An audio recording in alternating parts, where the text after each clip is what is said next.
오늘의 성경 말씀, 사도행전 6장 4절 말씀. 우리는 기도하는 것과 말씀 전하는 것을 전무하리라 하니.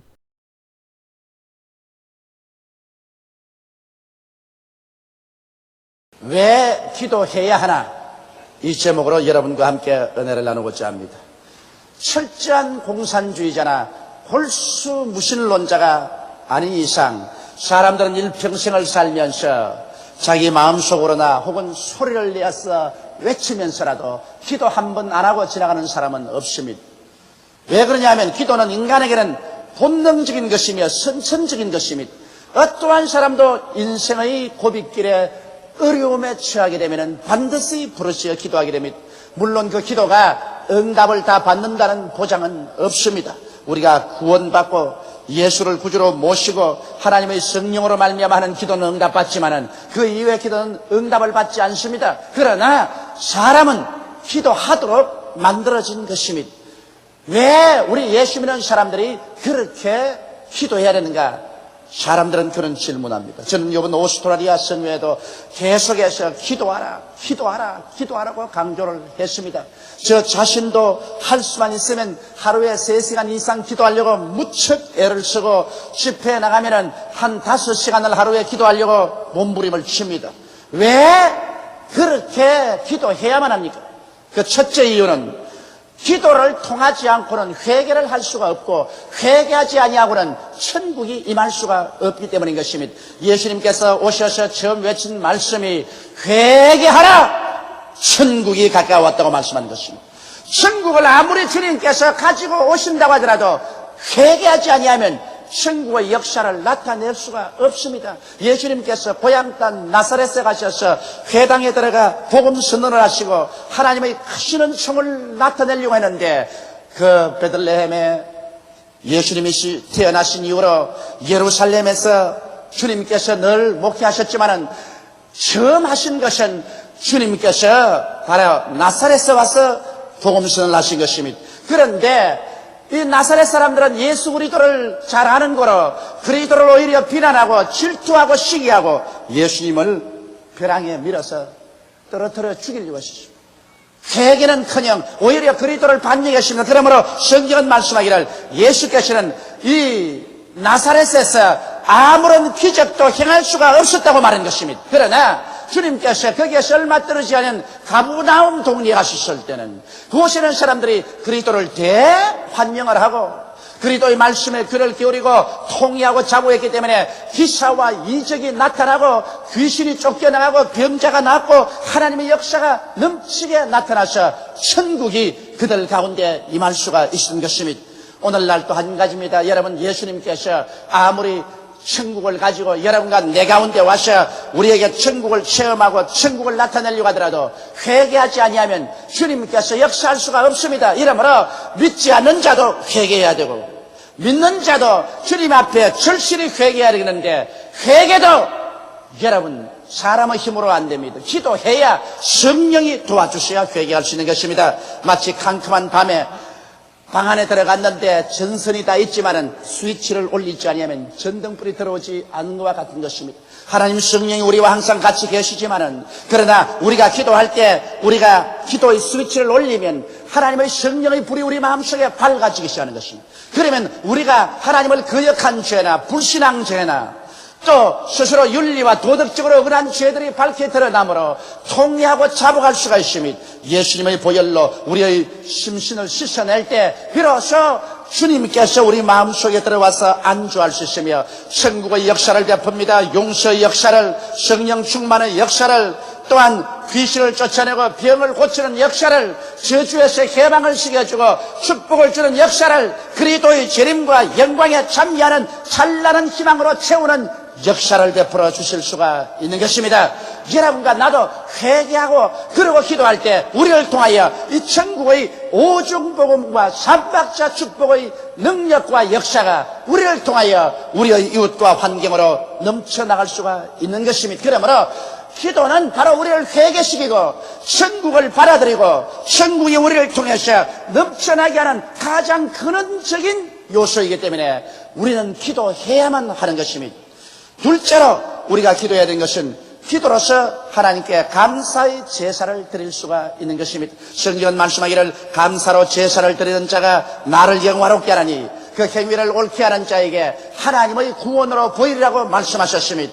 또한 시편 기자는 말하기를 이스라엘의 찬양 중에 거하는 여호와여라고 말한 것입니다. 하나님께서는 주의 백성들에게서 찬양과 감사를 듣기 원합니다. 여러분 어떻게 찬양과 감사를 합니까? 기도하지 아니하고 입을 딱 다물고 있는데 어디에서 감사를 하며 어디에서 찬양을 할 수가 있는 것입니까?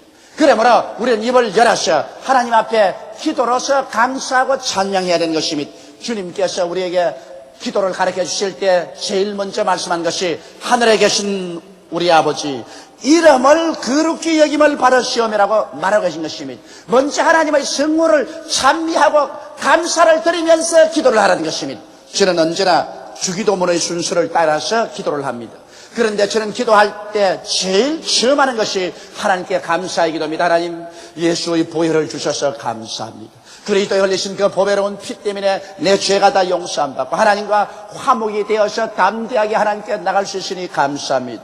그리스도의 보혈을 감사하고 그 다음 하나님 성령 주신 것 감사합니다. 보혜사 성령이 오셨기 때문에 내 영안이 열려지고 예수를 구주로 믿게 되고 하나님을 아버지로 섬기게 되었으며 성령이 진리를 깨닫게 하시고 위로해 주시고 마음의 능력을 주시고 힘을 주시니 감사합니다. 저는 또 그 다음 나가서 말합니다. 주님은 오늘날 살아계시기 때문에 홍해수를 가르는 기적을 베풀어 주심을 감사합니다. 우리 인생의 문제의 해답은 기적이 있어야 되는데 오늘날 또 하나님께서 예수 이름으로 기적을 베풀어 주심을 감사합니다. 그리고는 저희 환경에 체험한 가지가지 적고 큰 것을 다 들어서 하나님께 풍성한 감사의 제사를 드립니다. 여러분 하나님께 감사할 때 하나님 마음이 기뻐하시고 즐거워하시며 하나님의 손길을 베풀어 주시는 것입니다. 여러분 우리도 자식 키워서 알지 않습니까? 부모야 자식에게 있는 힘 없는 힘을 다해서 돌보아 줍니다만 자식이 이것을 당연지사로 바라면 부모의 마음속에 섭섭함이 생겨납니다. 부모에게 사랑을 받은 자녀는 부모에게 고맙다는 인사를 드리고 부모의 노고에 감사하고 찬양해 줄 때 부모의 마음속에 영화로움을 느껴서 있는 힘 없는 힘을 다해서 더 도와주고 싶은 생각이 납니다. 그러나 아무리 자녀를 위해서 부모가 힘을 써줘도 받은 것 고맙다 생각하지 않냐고 안 받은 것 늘 원망하고 그저 불평과 탄식만 자꾸 한다면 부모의 마음속에 괘씸한 생각이 생겨납니다. 그러므로 부모가 자식을 도와주고 싶은 생각이 나지 않은 것입니다. 이처럼 여러분과 내가 하나님 앞에 나와서 불평과 원망을 하면 성령을 소멸해버리고 맙니다. 하나님의 손길이 그냥 도로 펼쳐졌다가도 오므라지고 마는 것입니다. 여러분과 내가 하나님께 감사하고 찬양할 때 하나님의 마음이 영화로움을 얻으시고 하나님의 중심이 뜨거워집니다. 그러므로 하나님께서는 여러분과 나를 위해서 일하실 마음이 생기고 우리의 모든 다른 기도에 하나님께서 응답해 주시는 것입니다. 성경 말씀에 하나님의 마음을 가장 기쁘게 하고 하나님 마음에 가장 합당한 분이 다윗이라고 말하셨습니다. 왜냐하면 다윗은 그 생애 속에 사람도 많이 죽이고 죄도 많이 지었지만은 그러나 그런 회개도 잘하고 가장 하나님께 감사와 찬양을 만들어주십니다. 시편에 보면 다윗이 지은 시편마다 감사와 찬양으로 우렁차게 울리고 있습니다. 이러므로 하나님의 중심이 기뻐하셔서 다윗의 모든 결점도 용서해 주시고 죄도 용서해 주시고 오히려 다윗이 하나님의 마음에 합당한 사람이라고 말한 것입니다. 이러므로 사랑하는 성도 여러분, 우리 한국교회, 우리 여의도 순복음교회가 참으로 하나님의 마음에 합당한 교회가 되기 위해서는 찬양을 많이 드리고 하나님께 감사를 넘치도록 하는 교회가 되고 성도가 되어야 하는 것입니다. 감사로 제사를 드려야만 하나님께서 영화로움을 얻기 때문에 여러분 하나님께 나오자마자 원망 불평하는 기도만 하든지 그렇지만 내 요구할 것만 자꾸 하나님께 부르짖지 말고 여러분께서 풍성한 감사의 기도를 하나님께 소리내어 드리는 여러분 되시기를 주의 이름으로 축원합니다. 그렇기 때문에 기도해야 하나님께 감사를 할 수 있습니다. 셋째로 기도하는 자만이 성령으로 충만할 수 있습니다. 여러분 저 개인의 신앙의 체험을 통해서 볼지라도 성령을 충만히 한번 받았다고 해서 그대로 늘 충만한 것은 아닙니다. 성령을 충만히 받아서도 매일매일 같이 적어도 1시간 이상씩 기도해야 그 성령 충만을 유지할 수가 있는 것입니다. 이스라엘 백성이 광야에서 만나를 하나님께로부터 받았을 때 하루에 일주일분 받은 적이 없습니다. 매일 아침 가서 만나를 주은 것처럼 여러분과 나의 기도도 매일같이 하나님께 1시간 이상씩 드려야 성령이 충만해질 수가 있는 것입니다. 그러므로 우리가 기도하면은 우리가 육신의 세계를 떠나서 신령한 세계로 들어갈 수 있는데, 그 다음 기도하고 난 다음 하루 사는 동안에 점점 신령한 세상에서 떠나시 밑으로 떨어져서 육신의 세계로 떨어지는 것입니다. 이래서 마치 육신은 만유의 인력의 작용처럼 우리를 자꾸 육신의 세계로 끌어내립니다. 그러나 기도는 우리 속사람을 잡아당겨서 하나님의 보좌로 이끌어가는 것입니다. 어느 것이 더 힘이 세느냐, 이것이 여러분이 신령한 사람이 되느냐 육의 사람이 되느냐 가름길을 가늠하는 것입니다. 그렇기 때문에 우리가 끊임없이 하나님께 기도를 드려야 우리가 육신의 인력에서 벗어나서 신령한 세계 속에 거할 수가 있는 것입니다. 하나님께서는 예수 그리스도의 제자들이 성령을 받기 전에 한 열흘 동안 기도하도록 만들어졌습니다. 예수님이 감람산에서 성천한 것을 보고 난 다음에 제자들은 한 열흘 동안 마가 요한의 다락방에 와서 일심으로 기도했었습니다. 그래서 마음이 준비되자 오순절 날에 하늘에서 강한 바람 같은 소리가 나더니 불의 시같이 갈라지는 것이 각 사람 머리 위에 임하여 있고, 그들이 다 성령으로 충만함을 받고 성령이 말하게 하심을 따라 다른 방언으로 말하기 시작한 것입니다. 그러므로 여러분 120문도도 기도하고 난 다음에 성령 받았는데 우리도 기도해야 성령 받고, 또 성령 받은 사람도 기도를 해야 성령 충만을 유지할 수 있는 것입니다. 예수님의 제자들이 핍박당할 때 기도를 간절히 하니까 하나님의 성령이 충만해서 더욱 담대하게 복음을 전할 수가 있었습니다. 사도행전 4장 23절로 31절에 보면 사도들이 노임에 그 동료에게 가서 제사장들과 장로들의 말을 다 고하니 저희가 듣고 일심으로 하나님께 소리를 높여 가로되, 속으로 종알종알 중얼중얼 하면 쉬게 됐다고 말하지 않으셨습니다.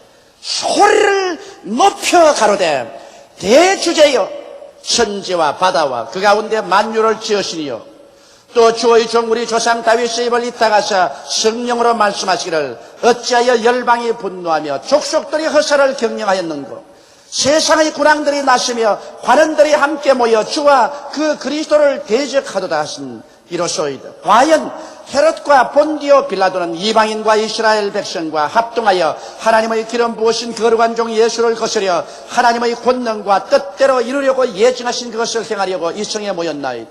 주여 이제 저희의 위협함을 하감하옵시고 또 종들로 하여금 담대히 하나님의 말씀을 전하게 하여 주옵시며 손을 내밀어 병을 낫게 하옵시고 표적과 기사가 거룩한 종 예수의 이름으로 이루어지게 하옵소서하더라. 빌기를 다음에 모인 곳이 진동하더니 무리가 다 성령이 충만하여 담대히 하나님의 말씀을 전하니라. 이렇게 기록하고 있는 것입니다. 그들이 핍박받아 고통스러울 때 뿔뿔이 헤어져서 도망쳐버리고 입을 다물어버린 것이 아니라 함께 모여와서 기도회를 열었었습니다. 적은 소리로 기도한 것이 아니라 큰 소리로 목소리를 높여서 통성으로 기도했었습니다. 예수 이름으로 그들은 병이 낫고 기사와 이적이 나타날 것을 구했었습니다. 그 결과 하나님의 성령이 임하여서 모인 곳이 진동하고 성령이 충만했었습니다. 오늘날 성령 받은 사람 막 성령 안에서 몸이 사시나무 떨듯이 떨고 진동하는 것을 보고 놀래가지고서 떨지 마라, 진동하지 마라고 고함치는 주의 종들도 많습니다. 여러분, 모인 곳조차 진동을 하는데 몸 요런 것 하나 성령 오는데 진동 안 할 택이 어디 있어요? 물론 나는 진동을 안 해봤지만은 좀 해봤으면 좋겠어요. 모인 곳도 진동하는데 우리 사람의 이 성령의 전인 육신에 성령이 마시는데 어떻게 진동 안 오겠어요? 일부러 진동할 필요는 없겠지만은 성령께서 오시면 이러한 외부적인 환경적인 역사도 나타나는 것입니다.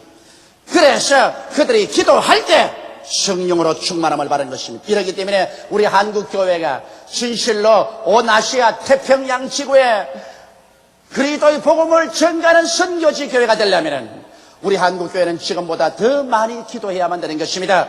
우리가 물론 새벽 기도가 있고 철야 기도가 있고 기도원 금식 기도가 있지만은 이보다 더 많은 시간을 내어서 하나님께 주여로 기도해서 온 한국뿐 아니라 아시아 태평양 지구 온 세계에는 마귀를 우리 한국 사람들의 기도로서 다 묶어버려야만 되는 것입니다. 그러기 위해서는 우리가 성령으로 충만함을 받아야 되는 것입니다. 성령 없는 기도는 아무리 해봤자 인간적인 부르짖음에 불과한 것입니다.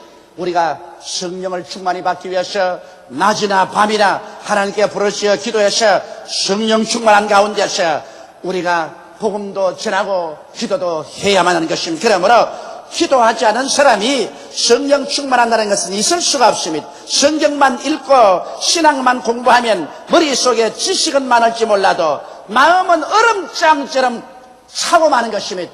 마음에 믿음의 뜨거움, 소망의 뜨거움, 사랑의 뜨거움도 없는 것입니다. 그러므로 지식만 가지고는 아무 일도 할 수가 없는 것입니다. 신앙이란 머리를 가지고 믿는 것이 아니라 마음의 뜨거움을 가지고 믿는 것인 것을 우리가 알아야 될 것인 것입니다. 넷째로 우리가 기도하는 것은 기도해야만이 하나님의 역사가 일어나는 것입니다. 성경에 하늘은 하나님의 것이요 땅은 인생에게 주었다고 말한 것입니다. 하나님께서 우리에게 주시고 난 다음 하나님이 자꾸 와서 간섭하지 않으십니다. 여러분도 그렇지 않습니까? 여러분 자식에게 살림 내주고 난 다음에 부모가 가서 자꾸만 살림 나간 자식 집에 가가지고서 돈은 이렇게 써라, 뭐 살림은 이렇게 하라, 집안 정리는 이렇게 하라 간섭하지 않습니다. 일단 살림 내주었으면 밥을 해 먹든 죽을 쏘아 먹든 자기들이 할 일인 것입니다. 자식들이 부모에게 아버지 어머니 우리 집에 와서 좀 도와주십시오 하고 부탁하면 그는 갑니다. 그렇지 않은 바에야 부모가 스스로 가서 자꾸만 간섭하면 안 되는 것입니다. 이처럼 하나님께서는 땅은 인생에게 주셨으므로 아담이 이 땅을 마귀에게 넘겨주어도 아버지 가만히 있었습니다. 하나님께서는 이 땅의 주인인 인생이 하나님께 부르짖어 기도해야 찾아오셔서 역사하여 주시는 것입니다. 이렇기 때문에 저는 매일 기도할 때 저희 개인 가정을 위해서라도 저희 아내나 자식들을 위해서 늘 기도합니다. 예수의 보혈로 덮어주시옵소서. 내가 기도 안 함으로 만일 그들에게 사고가 났다면 나중에 누구에게 무슨 말을 할 수가 있습니까? 하나님께서도 네가 기도 안 하기 때문에 내가 너희 가족 일이라도 간섭할 수가 없었다, 그렇게 말씀할 것입니다. 이러므로 부모는 마땅히 자식들을 위해서 계속 매일같이 기도해야 되는 것입니다. 그 때문에 저는 매일같이 우리 교회를 위해서 기도하고 50만 성도를 위해서 기도하고 우리 주의 종들, 장로님들, 조장, 구역장, 부구역장, 아동구역장, 어린 자녀들 위해서 늘 기도하는 것은 우리 교회에 내가 기도하지 아니했기 때문에 하나님이 간섭하지 아니하셔서 우리 성도들에게 불행이 다가왔다면 내가 어떻게 그 죄를 씻을 수가 있겠습니까? 이러므로 사무엘이 말한 것처럼 나는 나라와 민족을 위해서 기도하지 않은 죄를 짓지 않겠다고 한 것처럼 우리도 열심히 우리의 가족이나 우리의 교회나 사회나 국가와 민족을 위해서 기도하는 사람들이 되어야만 할 것입니다. 제가 이번에 퍼스에서 복음을 전교하는데 퍼스는 또 애들라이드와 달라요. 여러분, 이 오스트라리아가 얼마나 크냐 하면 저 애들라이드라는 곳에서 비행기를 타고 퍼스까지 가는 거리가 여기서 비행기를 타고 홍콩 가는 거리만치 멉니다. 그런데 퍼스 사람들은 애들라이드 사람들과 달라요. 마음이 퍽 냉랭합니다. 대회 왔는데 한 8천여 명의 사람이 꽉 모였는데 기도를 안 해요. 다 같이 기도합시다 하니까 가만히 있습니다. 기도하는 소리는 내 소리밖에 안 들려요. 그래서 첫날에 제가 하나님 말씀을 전가하면서 성도들을 이끌어가는데 애를 먹었습니다. 그러고 난 다음 이제 병자 위에 기도하는데 하나님 성령께서 제게 강하게 말씀하셨어요. 오늘 여기에 상당히 다리가 그리고 절름발이 된 사람이 왔다. 모든 목사님도 다 알고 여기 있는 사람이 다 아는 절름발인데 오늘 그 사람을 모범적으로 대중 앞에서 고쳐라. 그런데 겁이 나서 내가 못했어요. 우리 교회 같으면 할 수 있는데 하도 분위기가 냉랭한지라 그렇게 내가 했다가 만일 안 나면 어떻게 합니까? 금과 은은 내게 없으나 내게 있는 것으로 내게 주려니 나사렛 예수 이름으로 일어나라 했다가 안 일어난 날이면 하나님 망신 내 망신한단 말입니다. 그래서 성령께서 하라고 하시는데도 불구하고 내가 안 했어요. 겁이 나서. 그리고 호텔로 들어가는데 밤새도록 괴로워서 잠을 잘 수가 없습니다. 야 이놈아, 네가 하느냐 내가 하는데 무엇인지 네가 땅에서 매면 내가 하늘에서 맬 것이요, 네가 땅에서 풀면 하늘에서 풀리는데 이제는 내가 먼저 해야 된다. 너 기도가 있어야 하나님이 간섭할 수가 있다. 그러므로 내가 오늘 기도 안 하기 때문에 저 사람은 평생을 절름발이로 남는다. 어찌 마음이 괴롭든지 밤에 계속 기도하고, 그래 그 이튿날 나가서 복음을 전가하고 난 다음 에라 그냥 이 판 저 판이다. 그러고 난 다음에 보니까 절름발이가 있어요. 그래서 내가 나사렛 예수 이름으로 기도하고 난 다음 오늘 당신 짧은 다리는 나았다. 이제는 고침을 받았다. 예수 이름으로 나음을 입을지어다고 선언을 했는데 하나님의 역사에 있어서 그 즉시로 다리가 길어져 버렸습니다.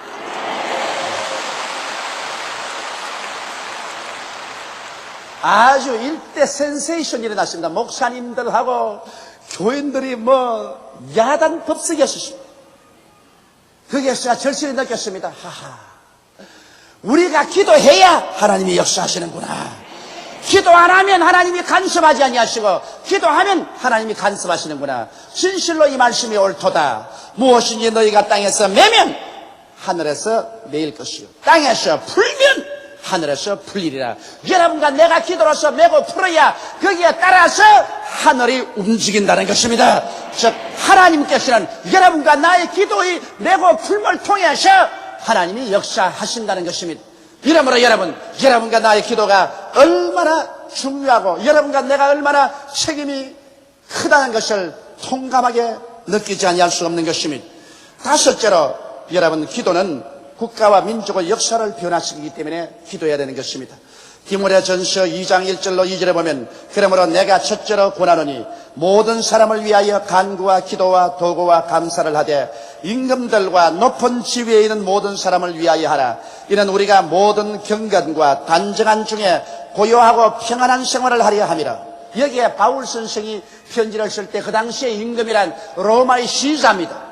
무서운 폭력으로 유럽을 다스리고 이스라엘 나라가 시자의 발굽에 짓밟혀서 가장 고생을 할 때인데, 그런데도 불구하고 여기에 바울 선생의 편지를 보면 이 시자를 위해서 기도하고, 그리고 시자의 밑에 있는 권력자들을 위해서 기도하라. 그렇게 해서 어찌한지 전란이 일어나지 않고 사회가 뒤엎어지지 아니하고 혼란하지 않아서 경건하고 단정한 중에 고요하고 평안한 생활을 하도록 하라고 말한 것입니다. 여러분, 우리가 신앙생활 아무리 잘하려고 해도 사회가 뒤엎어지고 혁명이 일어나고 전쟁이 일어나고 살상이 일어나고 서로 죽이고 물고 찌려면 신앙을 유지할 수가 없습니다. 처참한 상황에 떨어집니다. 그렇기 때문에 여기에서 나라와 민족을 위해서 기도하되 임금들과 다스리는 자를 위해서 기도하라고 말하는 것입니다.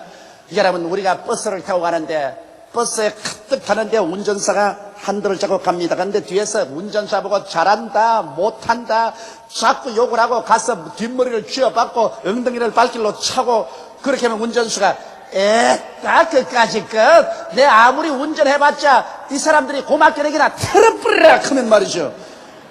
그만 다리에 떨어져 버리면 다 죽어버린다고.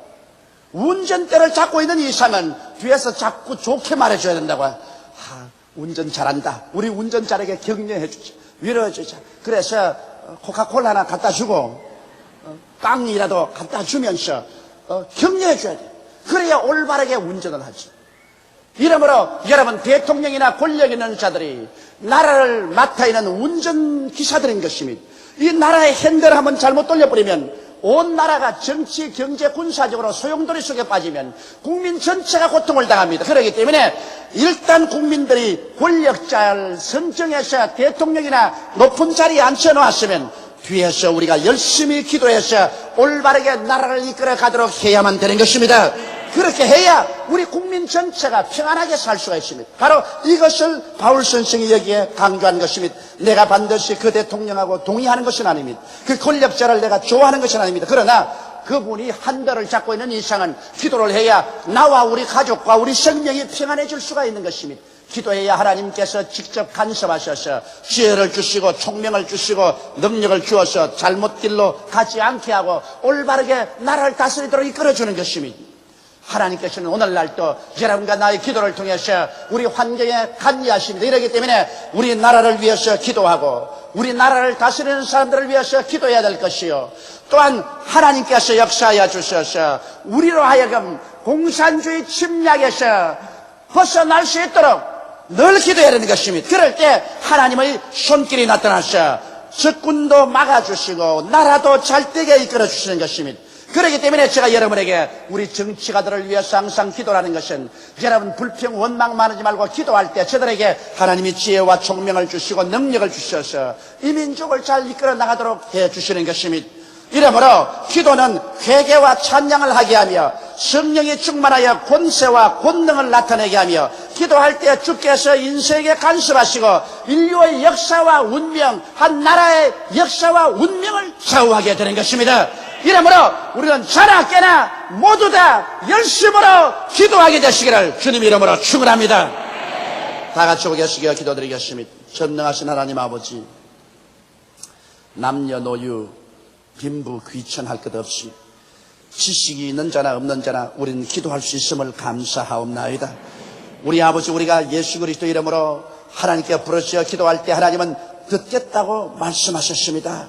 성경 말씀대로 하나님, 너희는 내게 부르짖으라 내가 내게 응답하겠고 크고 비밀한 일을 내게 보여주려고 말씀하셨습니다.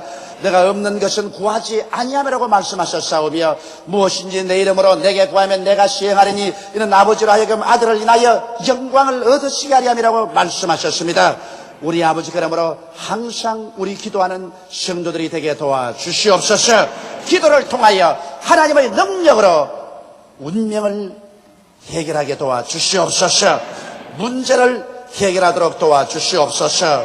오 살아계신 하나님이여, 지금도 우리의 기도를 들으시고 이 자리에서 하나님의 능력의 손을 내밀어 우리 영혼이 잘됨같이 범사에 잘되며 강건하도록 이끌어 주심을 감사하옵나이다. 오늘 기적이 일어나게 도와주시옵소서. 예수님 이름으로 기도드리옵나이다. 아멘. 저는 여러분과 함께 내 아버지 집이라는 제목으로 오늘 하나님의 은혜를 나누고자 합니다. 인간은 사회적인 동물이라고 어느 학자가 말했습니다만, 그러나 인간이 사회적인 동물이기 훨씬 전에 인간은 이미 종교적인 존재인 것입니다. 어느 부족, 어느 민족에 가도 종교가 없는 곳은 하나도 없습니다. 사람은 태어날 때부터 본능적으로 내면에서 솟아나는 종교적인 욕구를 가지고 있습니다. 그렇기 때문에 영국의 유명한 역사학자였던 고 토인비 박사는 인류 문화사는 바로 인류 종교사였다고 말한 것입니다. 종교가 없이 인류의 문화란 있을 수가 없었다는 그와 같은 증언인 것입니다. 왜 그러면 사람은 태어날 때부터 이와 같이 종교적이 될 수밖에 없을까요?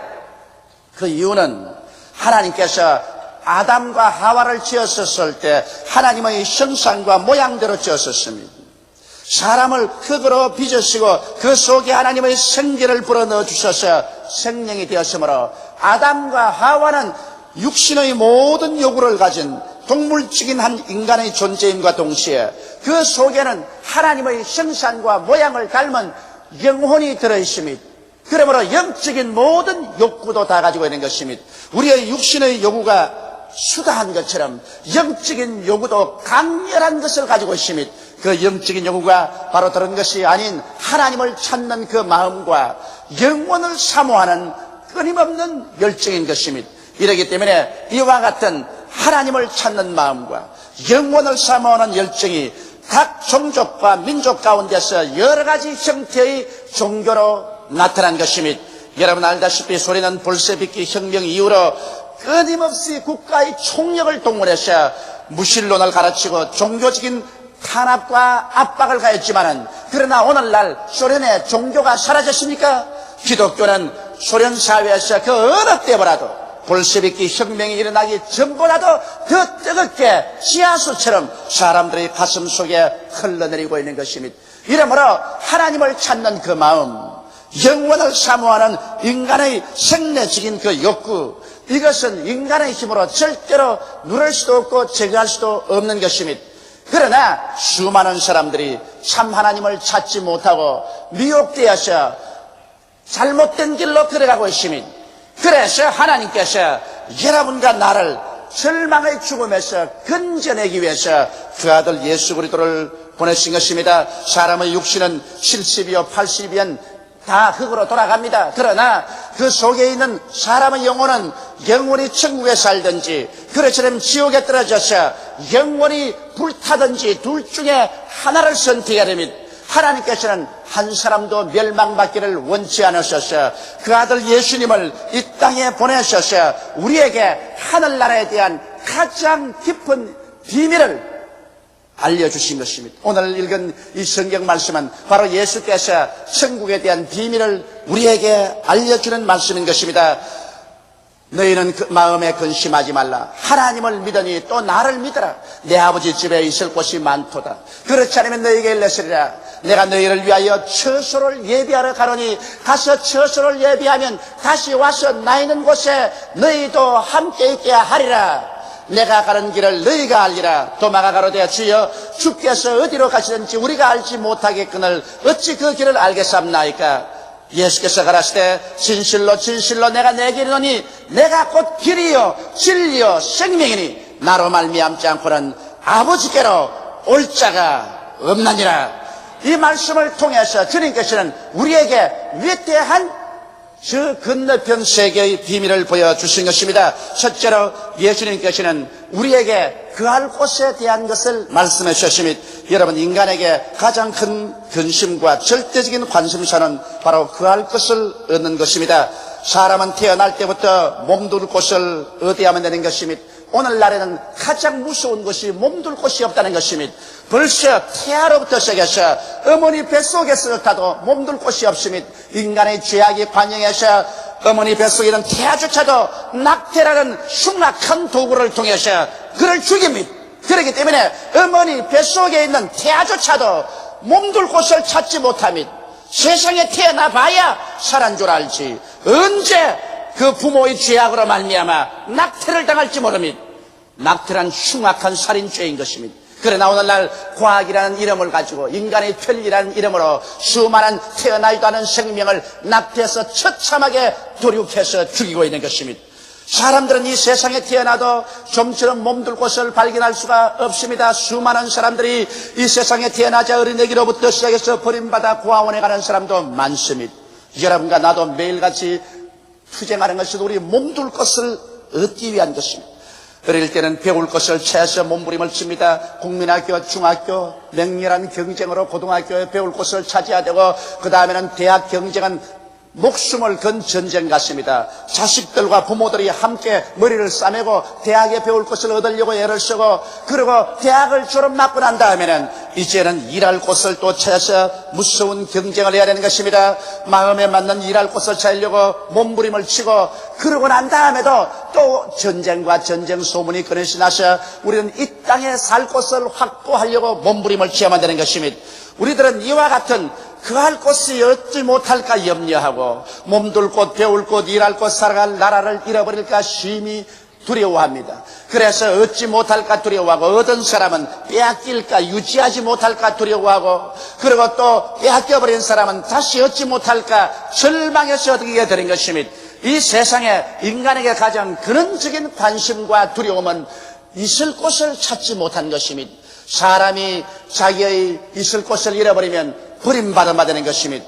그런데 여러분, 인간에게 근원적인 두려움이 있습니다. 그것은 죽음인 것입니다. 죽음이란 궁극적으로 여러분과 나의 있을 곳을 빼앗깁니다. 여러분, 우리가 죽으면 몸둘 곳도 잃어버리고 배울 곳도 일할 곳도 살아갈 곳도 그리고 자기 존재조차 빼앗겨버린 것입니다. 죽음이란 우리 인간에게 있어서는 절대적인 염려요 절대적인 두려움인 것입니다. 사람이 죽고 난 다음 다시 살 수 있을까요? 이것은 인류 태초부터 사람들이 물어온 질문인 것입니다. 여러분, 그러나 우리는 운명적으로 전세방 인생을 살고 있습니다. 우리의 몸은 빌려온 몸에 빌려온 시간을 가지고 살고 있습니다. 그 시간이 닿으면 빌려온 이 몸에서 우리는 쫓겨나야만 되는 것입니다. 그러므로 너도 가고 나도 가고 모두 다 빌려온 땅 위에서 빌려온 시간을 가지고 사는 우리들, 빌려한 몸에서 전체 기한이 차면 떠나가야 되는 것입니다. 여러분, 우리는 어디로 가야만 하는 것입니까? 이것이 오늘날 우리 모든 사람들에게 대한 슬픔인 것입니다. 성경은 사람이 한번 나서 죽는 것은 정한이지요. 죽고 난 다음에 심판이 있다고 말했었습니다. 너 인생이 무엇이냐? 잠시 있다 사라지는 안개니라. 내일 일을 자랑치 말라. 오늘 내게 어떠한 일이 일어날지 알지 못함이라고 말하고 있는 것입니다. 모든 인생은 풀과 같고 그 영원한 풀의 꽃과 같다. 풀은 시들고 꽃은 떨어져 버리고 만다고 말한 것입니다. 이것이 바로 여러분과 나의 운명인 것입니다. 여러분과 나는 그런 장래, 우리의 모든 일체의 있을 곳을 다 잃어버려야만 되는 것입니다. 이러기 때문에 우리 인간의 궁극적인 관심사, 염려, 근심, 두려움은 있을 곳을 얻지 못하는 두려움, 있을 곳을 얻고 난 다음에도 빼앗길까 하는 두려움, 그리고 이 있을 곳을 영원히 잃어버리는 죽음의 궁극적인 두려움 속에 살고 있기 때문에 인간은 한시도 그 두려움에서 벗어날 수가 없는 것입니다. 그러나 여기에 이 문제를 해결하기 위해서 하나님의 아들 나사렛 예수께서 오신 것입니다. 예수께서 말씀하시기를 너희는 마음에 근심하지 말라. 하나님을 믿으니 또 나를 믿어라. 내 아버지 집에는 있을 곳이 많도다라고 말한 것입니다. 여기에서 예수님은 우리에게 내 아버지 집을 소개해 주는 것입니다. 이 땅에서 행인과 나그네와 같이 사는 우리들에게 이제는 안심하고 들어가서 살 수 있는, 빼앗기지도 않고 쫓아내지도 아니하고 빼앗길 수도 없는 내 아버지 집에 대해서 주님께서 말씀하고 있는 것입니다. 우리가 사는 이 지구촌은 태양계란 조그마한 은하계에 속하고 있는 것입니다. 수성, 금성, 지구, 화성, 목성, 토성, 천왕성, 해왕성, 명왕성을 거느린 이 태양계라는 은하계주의 조그마한 곳에 우리는 살고 있는 것입니다. 여러분, 오늘날 이 우주는 은하성자로 되어 있는데 여러분, 우리가 쳐다보면 저 은구슬, 금구슬을 뿌린 것 같은 은하가 보이지요?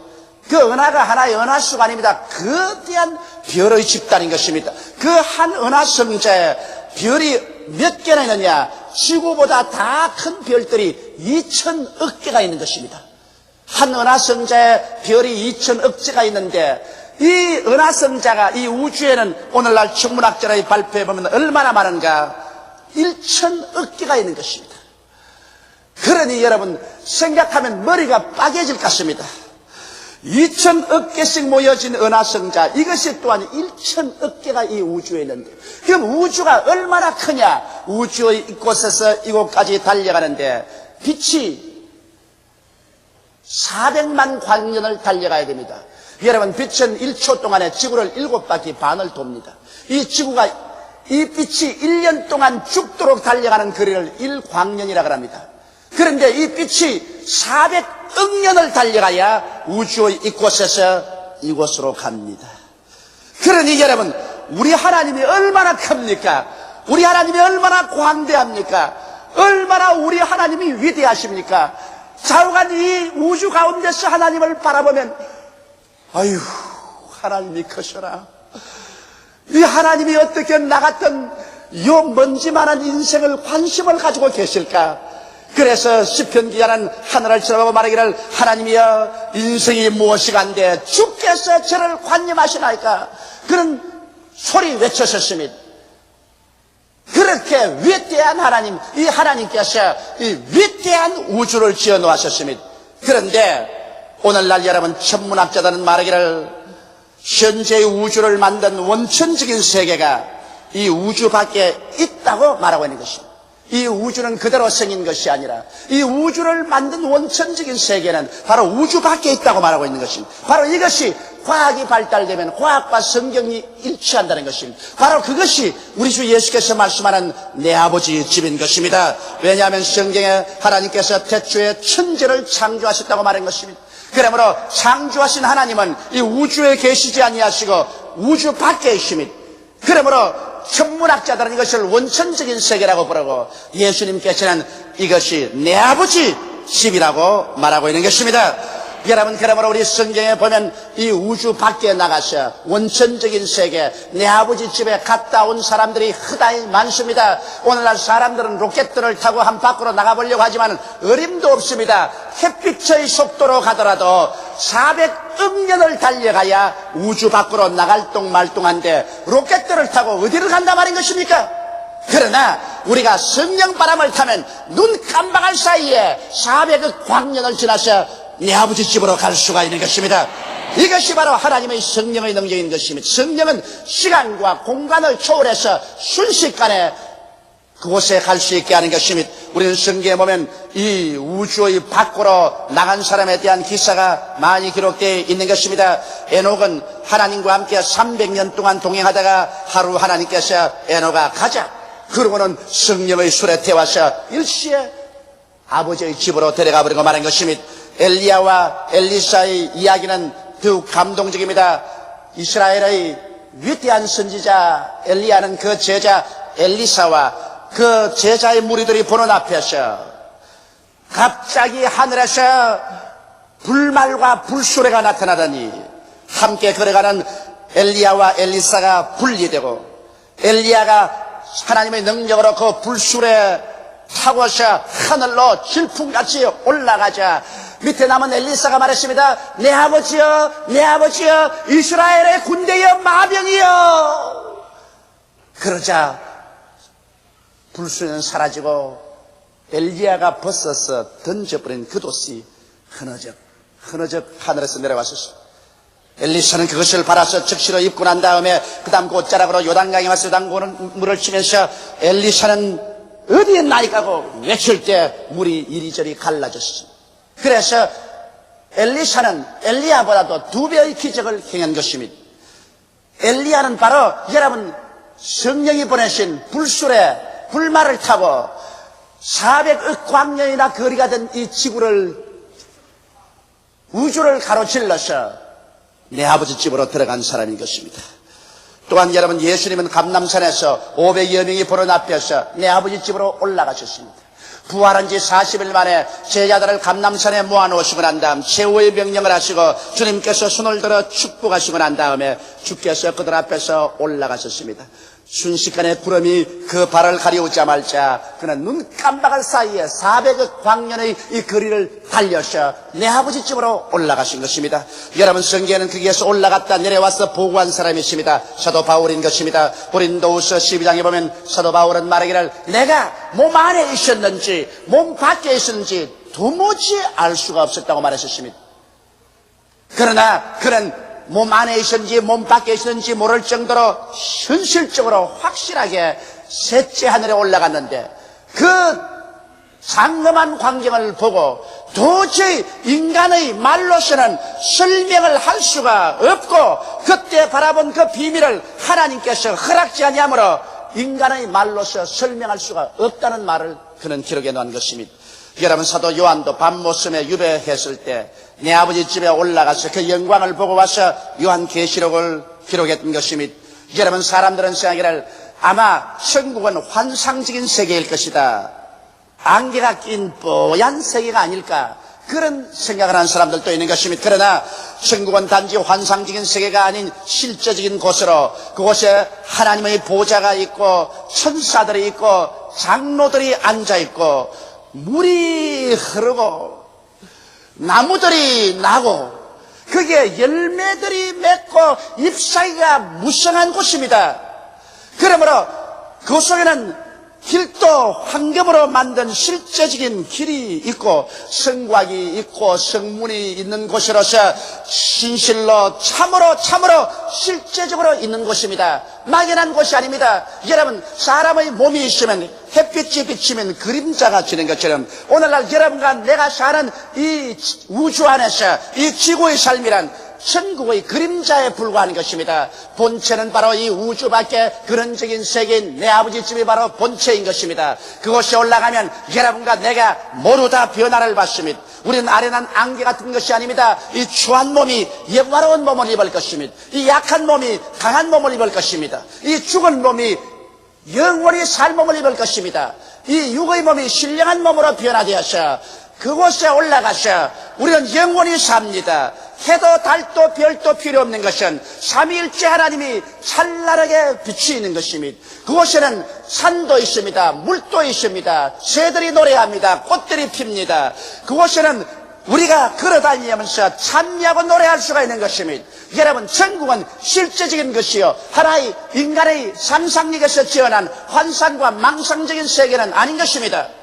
이러므로 우리가 소위 예수께서 말씀하는 내 아버지 집은 실제적인 집인 것을 우리는 알아야만 할 것입니다. 셋째로 예수님께서는 말씀하기를 내가 너희를 위하여 처소를 예비하러 간다고 말씀하신 것입니다.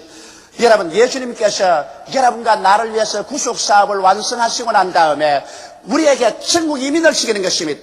여러분, 우리 인생들은 아담과 하와 이후로 하나님을 대적하고 타락했기 때문에 하나님 앞에 갈 수가 없습니다. 성경은 말씀하기를 모든 사람이 죄를 범하였으니 하나님의 영광에 이르지 못한다고 말했습니다. 죄를 지은 영혼은 죽으리라고 말한 것입니다. 그러므로 죄 지은 모든 사람들이 감히 하나님 앞에 어떻게 나갑니까? 그래서 하나님께서 예수 그리스도를 보내시사 여러분과 나를 대신해서 죄를 청산하게 만드는 것입니다. 저가 찔림은 우리 허물을 인하며 저가 상함은 우리 죄악을 인함이라. 저가 징계를 받음으로 우리가 평화를 누리고 저가 채찍에 맞음으로 우리가 나음을 입었도다. 우리는 다 그릇 행하여 어린 양같이 저갈 길로 갔거늘 하나님께서는 우리 무리의 죄악을 저에게 담당시켰도다. 예수께서는 여러분과 나의 죄와 우리의 원수됨과 우리의 질병과 우리의 저주와 절망과 죽음을 대신 짊어지고 십자가에 올라가셔 양손과 양발에 대못세박이 쓰고 몸짓고 피 흘려서 가진 고초를 당하심으로 하나님 앞에서 우리 조상과 우리가 지은 범죄함을 다 청산해 주신 것입니다. 이러므로 주님께서 여러분과 나를 위해서 청산하심으로 이제 죄를 지었음에도 불구하고 못났음에도 불구하고 빈손 들었음에도 불구하고 오직 믿음으로 말미암아 주 예수께 나오면 하나님과 우리 사이에 막힌 죄악의 담이 다 무너져버리고 여러분과 내가 예수를 통해서 하늘 가는 밝은 신장로 대로를 얻을 수가 있는 것입니다.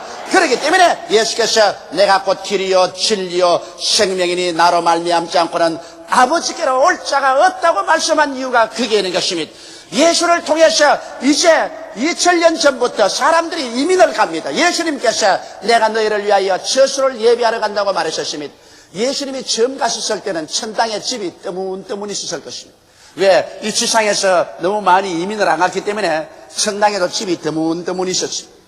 그러나 2000년 후인 오늘날에 가면 천당을 몰라볼 만큼 집이 빽빽이 들러섰다고. 아마 2000년 전에 천당 갔다가 이 땅에 내려와 있다가 요 사이에 새로 올라가면 와이고 달라졌네. 천당이 달라진 것을 알 수 있을 것입니다. 저도 30년 전에 서울에 처음 왔을 때 그때 서울은 여러분 이 서울 중심지 밖에는 없었어요. 여의도도 광막한 모래사장이었습니다. 저 강남 강동 땅은 광막한 전답이요 논이었습니다. 더구나 불광동 제가 교회를 개척하는 곳에는 낮에도 여우가 와서 울었습니다. 그런데 요 사이 30년 후에 서울에 온 사람은 눈이 휘둥그러진 것입니다. 이게 과연 서울일까? 서울은 달마다 달라져가고 있는 것입니다. 그와 같이 천당도 달마다 달라지는 것은 하루에 더 전 세계에서 수만 명이 천국으로 이민을 오고 있는 것입니다. 그러므로 예수님께서는 이 있을 곳을 마련하기 위해서 바쁩니다. 천국은 여러분 노는 자리라고 생각하면 큰일입니다. 천국에는 끊임없이 천사들과 먼저 올라간 성도들이 모여서 새로운 집을 짓고 있습니다. 천당의 넓은 곳에 새로 측량을 하고 새로 집을 짓습니다. 집 재료는 황금이요 보석이요 다이아몬드입니다. 그건 또 어디 갑니까? 보석과 다이아몬드 공장에서 천사와 성도들이 보석과 다이아몬드 만든다고 정신없이 일을 하고 있을 것입니다. 오늘날 천당은 여러분과 나를 맞이하기 위해서 굉장히 바쁜 곳입니다. 그러므로 2000년 전에 예수께서 처음 올라가실 때 얼마 안 처소가 오늘날에는 굉장히 많은 처소로 천국이 흥왕하고 있습니다. 어떤 사람 말하기를 천당도 이제 비잡대, 이제 올라갈 데가 없대. 여러분, 말씀 한마디로 이 우주를 지으신 하나님, 하늘나 성자만 하더라도 2000억 개의 별이 있고 그것이 1000억 개가 있고 우주 하나만 하더라도 400억 광년이나 되는 이런 넓은 처소를 지으신 하나님께서 그래 천당이 많은 데서 못 올라올 정도로 좁은 천당을 가지고 있다고 생각합니까? 하나님께서는 영원히 우리가 자유롭게 살 수 있는 처소를 마련하고 계신 것입니다. 하나님을 믿으니 또 나를 믿어라. 여러분, 천국은 모두들 처소도 없고 얻고 난 다음 빼앗기지도 아니하는 것입니다. 이것이 바로 천국인 것입니다. 오늘날 천국은 있을 곳이 얼마든지 있으며 빼앗기지 않기 때문에 우리는 안심하고 들어갈 수가 있는 것입니다. 그런데 우리는 천국에 들어가면 없는 것이 많은 것을 볼 수 있을 것입니다. 천국에 들어가면 먼저 죄가 없습니다. 미움이 없고 마귀도 없고 병도 없고 저주가 없습니다. 가난과 죽음과 공포와 절망 등 부정적인 세력이 하나도 없는 것을 보고 놀라고 말 것입니다. 그러나 천국엔 또 있는 것도 많습니다. 우리가 올라가자마자 세상에서 보지 못했는데 하나님의 보좌가 우뚝 서서 동서사방에서 다 보입니다. 삼위일체 하나님께서 보좌에 앉아 계십니다. 천국에 가보니 믿음이 있고 소망과 사랑이 강물같이 넘칩니다. 의와 평강과 희락이 넘쳐나며 영생이 넘쳐나고 긍정적인 것만 천국에 가득한 것입니다. 만일 천국에 여러분 집으로 안내해서 들어간다면 여러분 또다시 깜짝 놀랄 것입니다. 천국에 들어가니까 탁자도 있고 이자도 있고 안락이자도 방에다 있는데 하나 두드러지게 없는 것이 있습니다. 여러분, 침실이 없어요. 침대가 없습니다. 왜 침대가 없을까요? 천국은 잠을 자지 않기 때문에 침대가 없는 것입니다. 그러므로 잠자실 분은 여기에서 충분히 주무시고 올라가시기 바랍니다. 그리고 천국에 또 없는 것은 여러분 가보면 부엌이 없습니다. 왜냐하면 음식을 만들어 먹을 필요가 없습니다. 이렇기 때문에 부엌이 없습니다. 또 더구나 천국에 두드러지게 없는 것은 아무리 찾아봐도 화장실이 없습니다. 급한 사람들은 이 세상에서 일 다 보고 올라가는 게 좋습니다. 또 천국에는 먼지와 티끌이 없기 때문에 쓰레기통이 없고 빗자루도 없고 걸레도 없습니다. 천국은 오직 하나님의 영광으로만 충만한 처소인 것입니다. 이 천국으로 수없이 많은 사람이 지금도 줄기차게 올라가고 있습니다. 그러나 이제 곧 정한 때가 다가오는 것입니다. 그 정한 때가 오자 하나님께서 이제는 천국에 충족한 수가 차여간다는 것을 알게 될 때 주께서 호령과 천사장의 고함과 하나님의 나팔로 진이 하늘로 쫓아 강림하시느니 주 안에서 죽은 자들이 먼저 일어나고 살아남은 우리들이 다 변화되어 공중으로 올라가서 주님과 함께 영원히 사는 날이 다가오게 되는 것입니다. 그날에는 눈물과 근심과 탄식과 이별하는 것이나 공하는 것이나 앓는 것이나 죽는 것이 다시 있지 않습니다. 이제는 서로 미워하지 않고 서로 전쟁하지 않습니다. 모두 다 사람 가운데 하나가 되어 손과 손을 맞아 잡고 만군의 야훼 우리 아버지를 섬기며 영원토록 내 아버지 집에 사는 그날이 여러분과 나의 눈앞에 지금 다가오고 있다는 것을 알게 되시고 회개하고 믿게 되시기를 주의 이름으로 축원합니다. 다 같이 고개 숙여 기도드리겠습니다. 전능하시고 거룩하신 우리 아버지 하나님, 예수님께서 회개하라 천국이 가까워왔다고 하신 이래로 이제 천국은 우리 눈앞에 다가왔습니다. 주님께서 무화과 나무의 비유를 배우라. 그 싹이 나고 잎이 나면 곧 내가 너희 문 밖에 온 줄 알아. 이 세대가 지나기 전에 이 일이 다 이루리라고 말씀하셨는데, 무화과 나무는 이스라엘을 아버지여 상징하지 않습니까? 나라 없는 이스라엘이 독립된 이후 한 세대가 지나기 전에 다 이루겠다고 했는데, 아버지 이스라엘이 1948년 5월 15일 날 독립을 했는데, 그때로부터 시작해서 이스라엘의 원력대로 한 세대는 주님 50년이 아닙니까? 한 50년이 지나기 전에 내가 예언한 것이 다 이루리라고 하셨사오니, 아버지 우리의 사는 이 시대가 이제 주님 오실 날이 지극히 가까운 것을 알 수가 있사옵나이다. 그날과 그 시는 알지 못하지만 주님이 우리 이 땅에 가까이 온 것을 주님 우리는 매일 느끼고 있습니다. 전쟁과 전쟁 소문이 끊임없이 나고 처치의 지진과 기근이 일어나고 난리와 난리로 서로 신앙이 식어지고 사랑이 식어지고 서로 죽이고 서로 죽이는데 내주고 있습니다. 그러나 또한 온 세계 성령의 역사가 일어나서 교회를 준비하고 신부를 예비하고 있사오니 아버지 우리 다 모두 다 실보단정한 예비한 신부들이 되어서 주께서 오라고 하시는 그날에 나고자 없이 들어갈 수 있도록 도와주시옵소서. 행인과 나그네의 이 땅 삶에 악착하지 말게 도와주시옵시고 이 땅 일에 집착해서 영원한 생명을 잃어버리는 어리석은 사람이 없게 되게 도와주시옵소서. 오 하나님 아버지여, 오늘 우리를 깨우쳐 주시옵시고 회개시켜 주시옵시고 변화시켜 주시옵시고 간절한 마음으로 그리스도의 오실 날을 사모하는 우리들이 되게 도와주시옵소서. 예수님 이름 받들어 기도드리옵나이다. 아멘. 신앙의 3단계란 제목으로 은혜를 나누고자 합니다. 모든 살아있는 것은 단계를 거쳐서 성장합니다. 곡식도 처음에는 싹이요, 그 다음에는 줄기와 이삭이요, 그 다음 이삭에 충실한 열매를 맺게 되는 것입니다. 사람도 보면 유년기를 지나 소년기를 지나고 청년, 장년기를 지나서 원숙한 노년기에 이르게 되는 것입니다. 이와 같이 신앙도 단 한 발짝에 원숙한 신앙으로 들어가지는 않습니다. 신앙도 초보 단계에서부터 시작해서 점점 원숙한 신앙 단계로 들어가는 것입니다. 오늘 우리가 예수 그리스도를 믿고 구원을 받아 깊은 신앙에 들어가는 그 단계를 여러분과 함께 알아보고자 합니다. 이스라엘 백성이 애굽을 떠나 광야에 나와서 그들이 40년 동안 방황하고 난 다음에 젖과 꿀이 흐르는 가나안 땅으로 들어갔는데, 그 광야에 있을 동안에 하나님께서는 모세에게 하나님의 성전을 지으라고 하셨습니다. 그래서 광야에서 하나님이 와서 거하시고 백성들과 만나는 하나님의 성막을 지었었는데, 넓으나 넓은 광야에 짐승들이 소리치고 비바람 치고 사막바람 치는 그곳에 오직 이 성전만이 하나님이 거하시는 처소, 그 하나님이 거하시는 처소에 있는 동안 하나님이 인도하시고 돌보아 주신 것입니다. 오늘 우리가 사는 이 세상도 광야와 같은 세상입니다.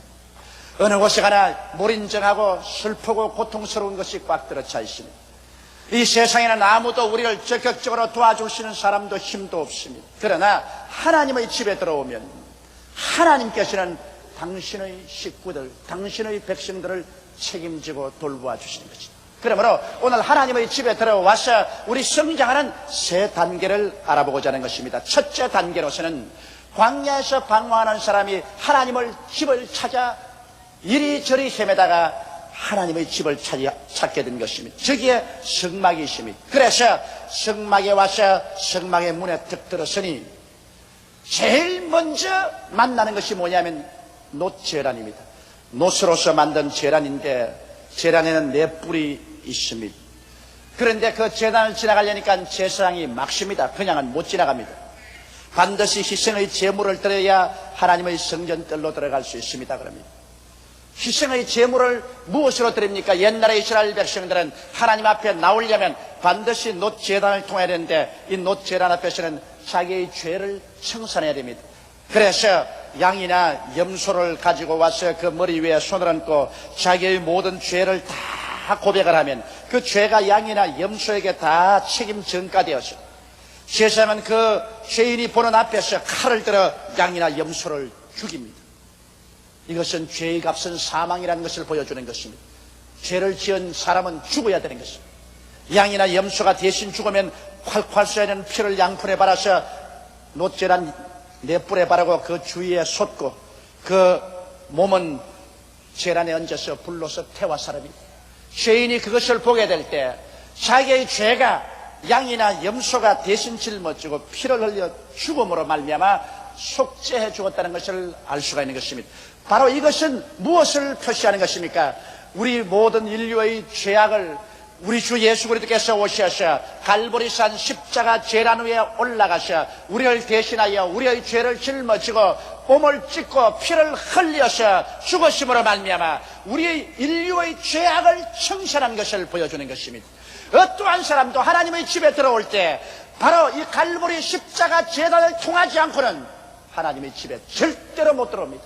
아무리 그 사람이 지식이 있고 학식이 있고 이롭고 도덕적인 사람이라도 갈보리 십자가의 제단, 그 심판의 제단을 통하지 않고는 하나님의 집에 들어올 수가 없습니다. 우리가 죄를 짓고 불의하고 추악하며 버림을 받아야 마땅함에도 불구하고 죄 지은 그대로 못난 그대로 나올지라도 예수 앞에 나오면 예수님께서는 죄 없는 하나님의 어린 양으로서 여러분과 나의 과거의 죄, 현재의 죄, 미래의 죄를 다 대신 짊어지고 갈보리 십자가에서 심판을 받아 그 죄를 청산하셨습니다. 이러므로 오직 저를 믿음으로 말미암아 남녀노유 빈부 귀천 할 것 없이 죄사함을 받고 하나님의 집에 들어올 수가 있는 것입니다. 바로 그래서 이 사람이 놋제단 앞에서 자기를 대신해서 양이나 염소가 죽는 것을 보고 그 흘린 피를 통해서 구원받은 자기 자신을 보고 난 다음에는 노제단을 청해서 하나님의 성소로 들어가려고 하는데 하나님 성소와 노제단 사이에는 물두멍이 있습니다. 물두멍이라는 것은 이스라엘 백성 여자들이 자기 얼굴을 취향해서 보는 놋거울입니다. 그 당시에는 유리거울이 없기 때문에 놋을 잘 닦아서 만든 거울인데 이것을 거두어다가 큰 물 항아리를 만들었습니다. 그것을 물두멍이라고 말하고 거기에 물을 가득 채워넣는데 이곳에 와서 자기 자신을 비춰보고 난 다음 제사장들이 성소에 들어가기 전에 얼굴을 씻고 손발을 씻어서 거룩하게 해야 되는 것입니다. 거기에 자기를 씻지 않고는 성소에 들어갈 수가 없는 것입니다. 이와 같이 오늘 예수를 믿는 사람들은 모두 다 왕같은 제사장들이 되는 것이기 때문에 우리가 십자가를 통해서는 반드시 하나님 성소에 들어가기 전에 물두멍의 성결함을 받아야 되는 것입니다. 이 물두멍이란 오늘 무엇일까요? 성경 말씀을 통해서 우리 자신을 비춰보고 우리가 죄를 회개하고 자복하고 성령으로 말미암아 거룩함을 입는 그런 신앙 과정을 반드시 통해야만 되는 것입니다. 오늘 십자가를 믿고 구원을 받는 것은 값없이 구원받는 것입니다. 하나님의 은혜를 인해서 값없이 우리가 죄사함을 받고 구원을 받지만은 그 다음 단계로서는 반드시 우리 죄를 회개하고 우리 속에 있는 모든 더러운 것을 다 청산하고 그러고 성령으로 거룩함을 입어야 되는 것입니다. 우리 하나님은 축복의 근원이십니다. 우리 하나님께 나가서 축복을 구하는 것은 당연한 일입니다. 그러나 우리가 죄를 회개하고 의롭고 거룩한 삶으로 변화되지 않고 축복을 구하면 그것은 미신이 되고 샤머니즘이 됩니다. 오늘날 하나님 믿지 않은 샤머니즘 무당을 믿는 사람들도 이를 성신에 절하고 혹은 나무나 돌이나 물 앞에 가서 절하면서 복을 빕니다. 그러나 그들은 복을 비지만은 그들의 생활 자체는 음란하고 방탕하고 술 취하고 사기하고 거짓말하고 살인하고 시기하고 분노하고 질투하고 모든 것 그대로 하고 있습니다. 하나도 그들의 생활에 변화는 없습니다. 그러면서 복을 구합니다. 이것은 바로 샤머니즘이요 미신인 것입니다. 우리 기독교가 샤머니즘과 미신과 다른 것은 우리는 복의 그런 대신에 하나님께 복을 구하되 그러나 하나님이 명하심을 쫓아서 하나님의 계명을 바라보고 율법을 바라보고 그를 통해서 우리 회개하고 자복하고 우리 죄를 씻고 우리가 말씀과 성령으로 거룩하고 의롭게 변화되어 가면서 하나님께 기도하는 것입니다. 이것이 우리가 다른 점인 것입니다. 이러므로 여러분 신앙의 제일 단계는 하나님의 성전 즉 하나님의 집에 들어와서 하나님의 뜰에 들어온 것이 신앙의 첫째 단계인 것입니다. 하나님의 뜰은 반드시 놋제단을 통해서 들어오고 물두멍에 가서 거룩하게 몸을 씻어야 되는 것처럼 우리는 반드시 십자가의 제단을 통해야 하나님 집에 들어올 수 있으며 십자가의 제단이 들어오고 난 다음에는 말씀을 읽고 성령을 통해서 여러분과 내가 죄를 자백하고 거룩하고 의로운 사람으로 변화되어야만 되는 것입니다. 썩어져가는 구습을 쫓는 옛사람을 벗어버리고 그리스도 예수 안에서 변화받은 새 사람을 입는 이런 과정을 반드시 지나야만 되는 것입니다.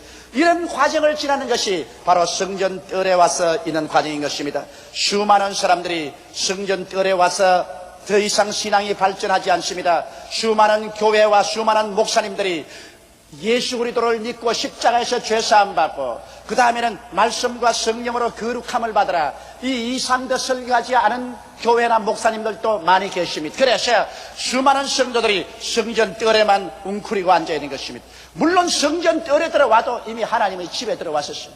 하나님의 자녀가 되고 하나님의 식구가 되었습니다만 그러나 신앙생활이란 성전 뜰을 마당에만 있는 것이 아니라 더 깊이 들어가서 성소에 들어갈 수가 있는 것이요 또 더 나아가서 깊은 지성소에 들어갈 수가 있는 것입니다. 이러므로 신앙은 이 성전 뜰에 들어오는 첫째 단계를 지나고 난 다음에는 반드시 성소에 들어가는 둘째 단계를 거쳐야만 하는 것입니다. 그러면 둘째 단계는 어떻게 들어갈까요?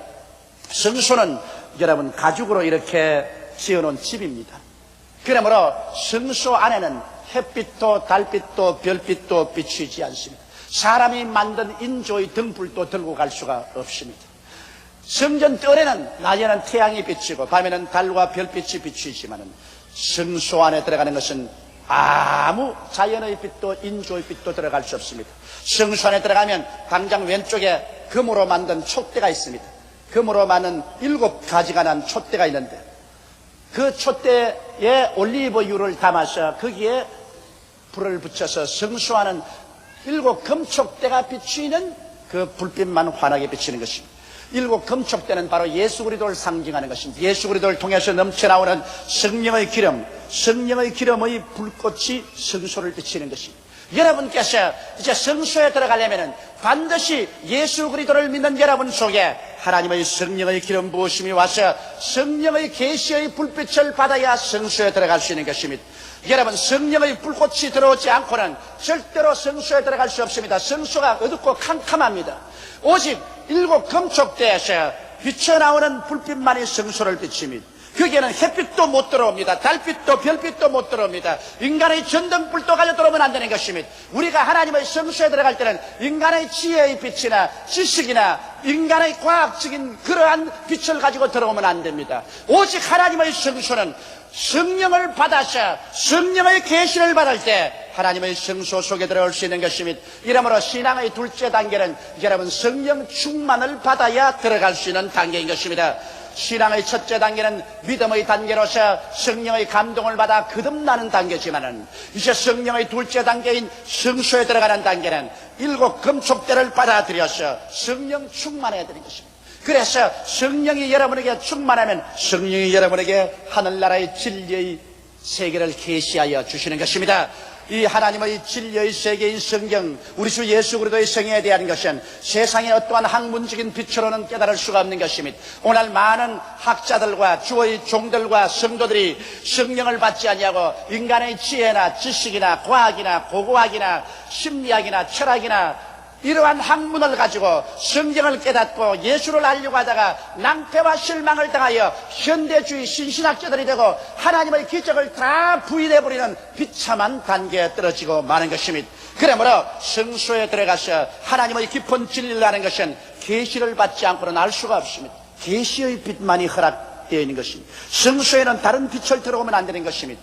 그 금촉대의 찬란한 빛을 바라서 보니 오른편에 진설병이 있습니다. 진설병이란 뭐냐면 떡을 얹어놓은 상입니다. 이스라엘 12지파를 상징하는 12덩어리의 김나는 떡을 얹어놓은 것입니다. 이 떡은 무엇입니까? 바로 먹는 양식이 아닙니까? 이 양식은 무엇입니까? 성경에 예수께서 나는 생명의 떡이라고 말씀하는 것입니다. 바로 예수님이 우리의 생명의 떡인 것입니다.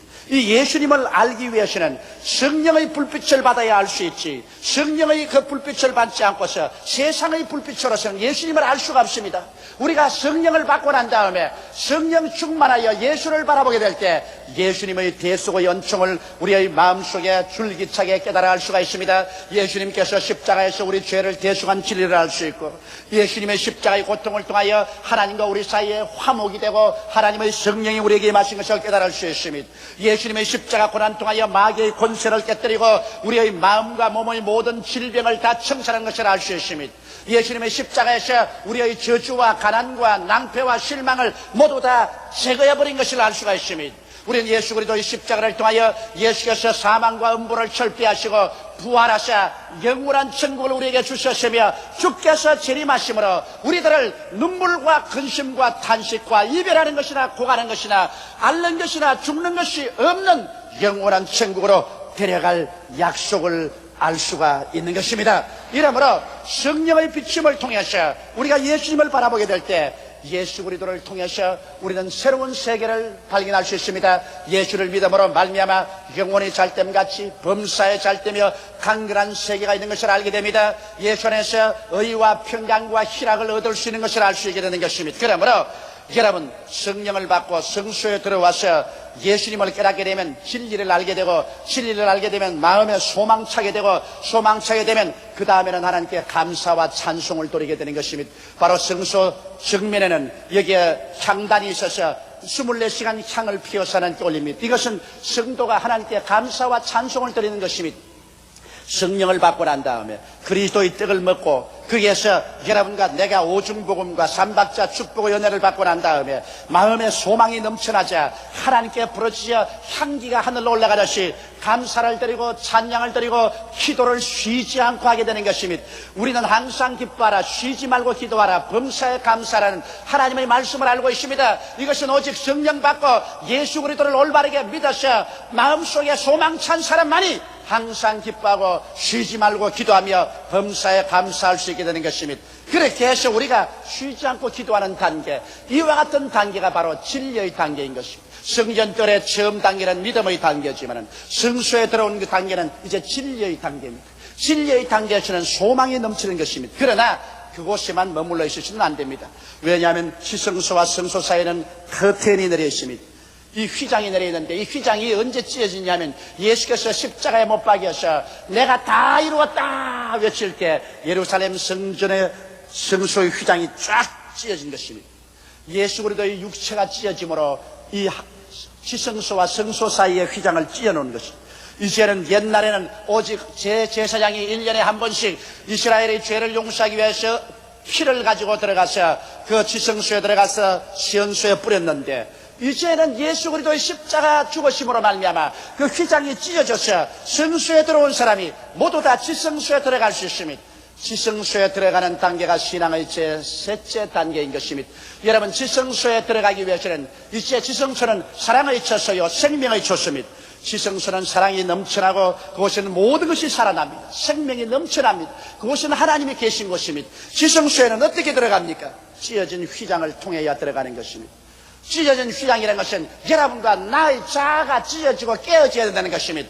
우리 자기 고집, 자기 중심, 자기 욕심을 가지고는 이 지성소 신앙의 3단계에는 들어갈 수 없습니다.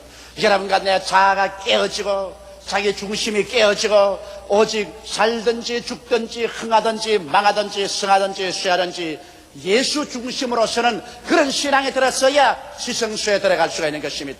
오늘 너무나 많은 사람들이 자아가 깨어지지 않고서 나와 있습니다. 이러한 사람들은 신앙의 원숙 단계에 들어갈 수가 없습니다. 어떠한 사람은 스스로 자제해서 자기가 깨어지는 사람이 있고 다른 사람은 시험과 환난을 통해서 부딪혀서 깨어지는 사람이 있는 것입니다.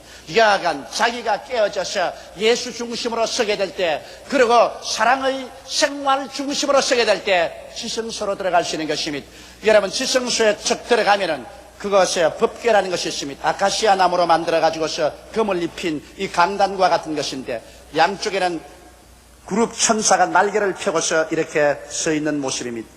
그 가운데 금으로 깔아놓았는데 거기에 피를 뿌려서 하나님과 사람 사이의 죄를 막고 하나님이 사람을 용서하고 사랑하는 시온소, 바로 그것이 은혜를 베푸는 장소라고 합니다. 혹은 죄를 속하는 속죄소라고 하는 것입니다. 우리가 이 지성소에 들어가서 법궤 앞에 서게 되면은 그곳에 예수님의 피가 그 법궤에서 부어져 있습니다. 그 피가 우리에게 외칩니다. 이 피로 말미암아 너희 모든 과거의 죄, 현재의 죄, 미래의 죄는 다 청산되어 버리고 하나님의 심판은 지나가 버리고 이제 하나님의 인정을 받고 용납을 받고 사랑을 받고 하나님의 귀한 자가 되었다는 것을 알게 되는 것입니다. 그 시온소에 와서 보면은 그를 통해서 하나님의 사랑이 넘쳐납니다. 그곳은 오직 하나님 사랑밖에 없습니다. 예수 십자가의 피가 그곳에 뿌려져서 피를 통해서 하나님 영광이 넘쳐나면서 오직 그곳에 사랑밖에 없습니다. 그런데 이 법궤 밑에 보니까 여기에 모세가 시내산에서 받은 10계명의 돌판이 들어있고 이스라엘 백성이 광야에서 먹은 그 만나를 금 항아리에 담아서 넣어놓았고 거기에는 바짝 마른 아론의 지팡이에서 삭이 난 것이 있습니다. 아론의 삭난 지팡이가 거기에 들어있는 것입니다. 이것은 바로 우리가 예수께 나와서 예수님의 자비와 용서와 사랑을 흠뻑 받고 나면 그 사랑 안에서 보게 되면 이제는 율법도 사랑으로서 완성되어 버리고 이제 사랑이 바로 우리의 만나 양식이 되고 사랑이 있는 곳에는 모든 말라 빠진 뼈다귀 같은 마른 나무도 부활해서 살아나는 생명이 넘치게 된다는 것입니다.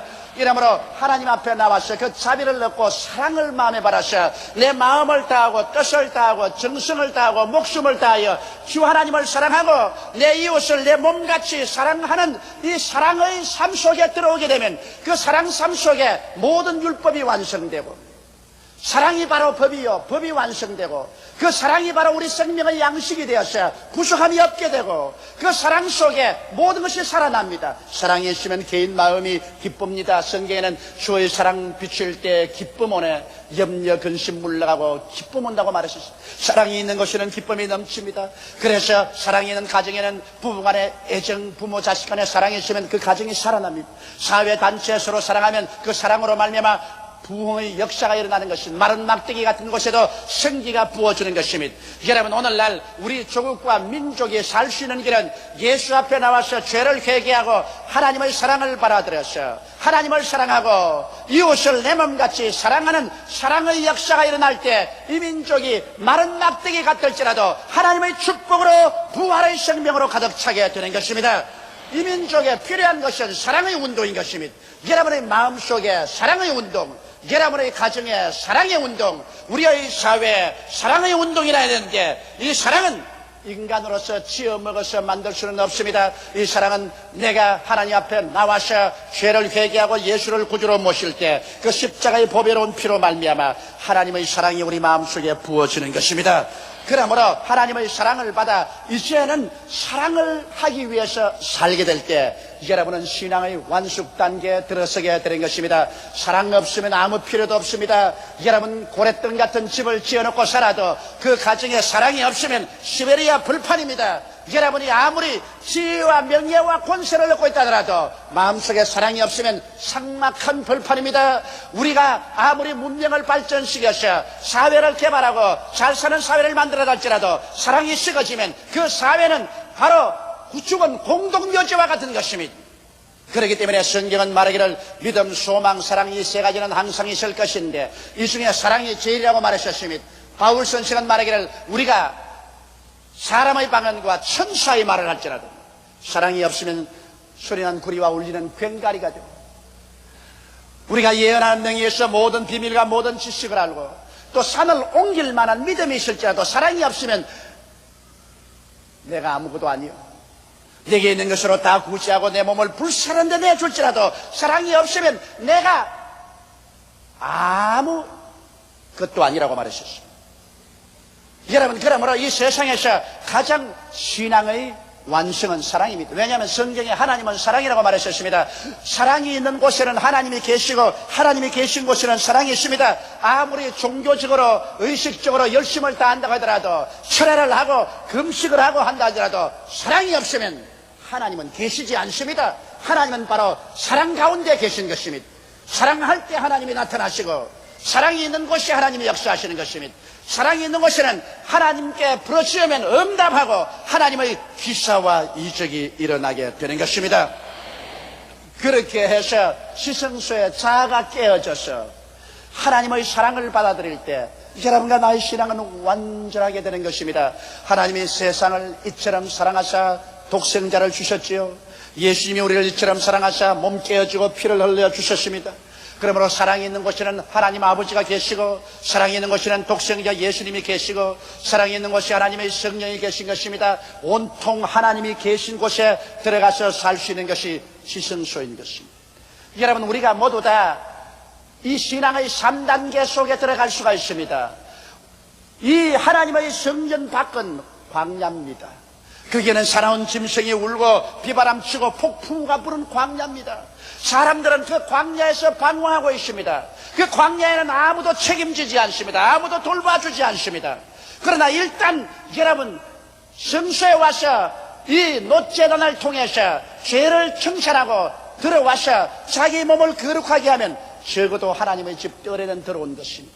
여러분과 내가 예수 그리스도를 믿고 여러분과 내가 죄를 회개하고 성결한 삶을 살기 시작할 때 여러분은 하나님의 집, 하나님의 성소 뜰 안에 들어온 것입니다. 하나님의 뜰에 들어오면 하나님께서 책임집니다. 성경은 말하기를 하나님의 성전에는 제비도 새끼칠 집을 얻는다고 말한 것입니다. 이러므로 오늘 이 시간에 예수를 구주로 모시고 죄사함을 받고 하나님의 뜰에 들어와서 내가 말씀과 성령으로 거룩한 삶을 살도록 결심할 때 여러분은 벌써 하나님의 집에 들어온 것입니다. 이제 여러분의 삶은 하나님이 돌보아 주시는 것입니다. 하나님이 책임져 주시는 것입니다. 그러나 그 속에서 우리는 머물러 있어서는 안 됩니다. 우리는 이제는 성령 충만이 받아서 성령의 계시를 받아서 예수님을 깊이 깨닫고 오중복음과 삼박자 축복을 깨달아 알고 성령 안에서 의와 평강과 희락을 받아들여서 우리가 진리 속에 서고 하나님께 끊임없이 감사하고 찬미하며 기도하는 삶에 들어가게 될 때는 진리의 신앙생활을 하게 되는 것입니다. 진리의 신앙생활에 들어가서 여러분은 신앙의 둘째 단계의 깊은 삶을 살게 되는 것입니다. 그러나 거기에서 이제 내가 깨어지고 오직 주님 중심으로 살고 사랑을 받고 사랑을 베푸는 그런 삶을 살게 될 때 여러분은 이제는 하나님과 동행하는 사람이 되는 것입니다. 여러분의 신앙은 가장 깊은 곳에 들어간 신앙이 되는 것입니다. 이 깊은 신앙 속에는 하나님의 영광의 광채가 넘쳐나는 것입니다. 이러한 사람은 천국에 올라가셔도 가장 영광스러운 곳에 들어가게 되고 가장 광채가 나는 부활의 은총을 받아들이게 되는 것입니다. 사랑하는 시청자 여러분, 우리는 모두 다 일어나셔 이 깊은 신앙을 향해서 날로 전진해 나가는 여러분 되시기를 주의 이름으로 축원합니다. 다 같이 고개 숙여 기도드리겠습니다. 거룩하시고 영광스러우신 우리 아버지 하나님, 우리는 다 광야에서 길을 잃고 방황하고 허덕였는데 우리 하나님이 불러주심으로 말미암아 하나님의 성전 하나님 집으로 들어오게 됨을 감사하옵나이다. 예수님이 내가 곧 길이요 진리요 생명이니 나로 말미암지 않고는 아버지께로 올 자가 없다고 하셨는데 예수 그리스도 십자가를 통해서 죄사함을 받고 성전 뜰 하나님의 집으로 들어오게 됨을 감사하옵나이다. 아버지, 이제 우리 회개하고 더욱 거룩하고 성결함을 얻어서 하나님 나라에 깊이 들어가게 도와주시옵소서. 성령 받게 도와주시옵시고 예수 그리스도의 진리를 더욱 대속을 깨닫게 하여 주시옵시고 항상 감사하며 기도 열심히 하는 성도들 되게 도와주시옵소서. 영혼이 잘됨같이 범사에 잘되며 강건하고 생명을 얻되 넘치게 얻어 부족함이 없어 남에게 꾸어줄지라도 꾸지 않는 삶을 살게 도와주시옵소서. 아버지, 우리 축복받은 성도들 자아가 깨어지고 자아가 하나님 앞에 완전히 깨어지고